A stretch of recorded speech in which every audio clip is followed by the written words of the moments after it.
بحديث نسمو وبآية ننشر في الأكوان هداية আলহামদুলিল্লাহ ওসল্লাল্লাহু আলা মুহাম্মদ ও বা'দ। পরিত্যক্ত সুন্নতের মধ্যে একটি হচ্ছে তাশাহুদের সময় বসার সময় যখন তর্জনী দ্বারা ইশারা করবেন তখন তর্জনীর দিকে দেখবেন, তর্জনীর দিকে তাকিয়ে থাকবেন। আবদুল্লাহ বিন জুবাইর রাদিয়াল্লাহু আনহু থেকে বর্ণিত, তিনি বলেন, রাসূলুল্লাহ সাল্লাল্লাহু আলাইহি ওয়াসাল্লাম যখন তাশাহুদের সময় বসতেন তখন তিনি বাম হাত বাম রানের উপর রাখতেন এবং ওয়াশারা বিসাব্বাবা, তখন ডান হাতের তর্জনী দ্বারা তিনি ইশারা করতেন, এভাবে ইশারা করতেন।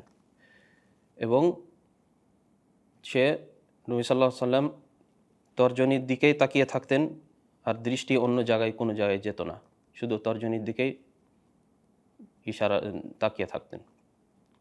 হাদিসটি আবু দাউদে আছে এবং সহিহ আলবানী রাহিমাহুল্লাহ তাআলা হাদিসটিকে হাসান বলেছেন।